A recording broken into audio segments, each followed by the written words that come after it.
Where have I been? I have been lazy. How is the lockdown treating you guys? It's damn awesome for me. The roads are empty and I just love it. Anyways, there are three topics that I want to talk about. One is the immune system. I mean, given the current situation with the Chinese Wuhan coronavirus. The second is, again, I want to touch upon motivation. A lot of people brought that up to me. And the third thing that I want to talk about was, what is that? Oh yeah, it's about hitting the plateau with weight loss. So I'll touch that. I'll have three separate videos for that. So the first one I'll do is about immune system. There are two simple things that you can do to boost up your immune system. I mean, I've been seeing a lot of WhatsApp forwards about eating weird kinds of things, untested most of them. Well, I'll tell you about something that really works. Neighbors playing music and the birds are chirping. This is just lovely. So the first thing is, if you cannot do anything else, please ensure you consume a lot of vitamin C. So vitamin C supplements, if you have access to lemons, oranges, tangerines, citron, avla, that should do the job. That's the first thing. If you cannot do anything else, consume a lot of vitamin C. Second thing is, it is proven that the intestine's health is directly correlated to overall health, which of course includes the immune system. So how do you keep your intestines healthy? You eat a lot of green leafy vegetables, things that your stomach won't digest. It will go down to the intestine for the bacteria there to digest. You may want to include tubers.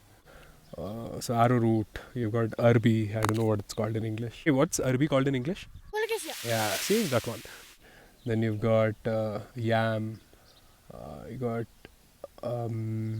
tapioca, things like that. You can Google it up. There are a lot more other things that you'll find that are helpful for the gut microbiome.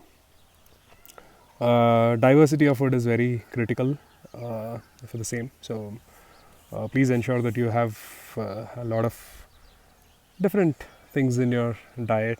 Don't do too much of anything, but be sure that you have variety of tubers, green, nice vegetables. When it comes to me, I would say fasting. Fasting is a short way of boosting up your immune system. There is a little link that I had posted to several groups in WhatsApp. It looks like videos have a better outreach than WhatsApp. So yeah, I've been active on Quora lately. I mean, loads of people there. Anyway, so fasting is a short, very effective way of boosting up your immune system. So if you want to try that, I think now is the time, given the Chinese corona Wuhan virus. People with conditions, weakened immune systems essentially are more vulnerable. So this is probably the right time to actually reset your immune system and make sure that you're capable of standing, having better chances of surviving, especially older people. Yeah, and it really doesn't hurt to have a stronger immune system any which ways, right? And I did what I usually do, which is experiment on myself to see if it works. And a fun fact is that I'm not the kind of a person who falls sick very often. And with fasting and having quit smoking tobacco, I have not really fallen sick in a long time. I'm supposed to touch wood, I guess, but fasting will save me anyways. I got flu-like symptoms in October, typical season change that happens here.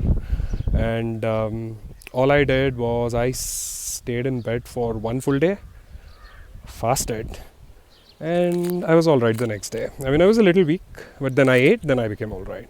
So, as I said, I have done all the experiments on me, and this is all my personal experience.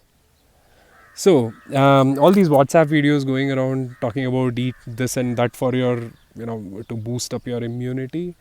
I don't know. I mean, I don't know if I would believe those, but what I've experimented on works well. Arrowroot, lactobacillus, so curd, buttermilk.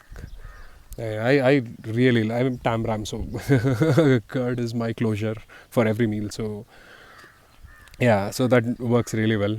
Stick to 1 cup of curd, sprinkle arrowroot. Arrowroot is basically a starch, and it doesn't provide any calories technically to the body. All it does is feeds the bacteria in the intestine. So, and it's a wonderful thickening agent. So instead of say corn flour and stuff like that, you can just sprinkle 1 little teaspoon of arrowroot in your food, and your entire family can get it once in a few days. Works pretty well. So that's one sure shot in my opinion. It works really well for me. I mean, as I said long ago, I'm not a doctor or anything like that. So you may want to try it on yourself or ask somebody that you believe in if you don't want to believe me. So that's that.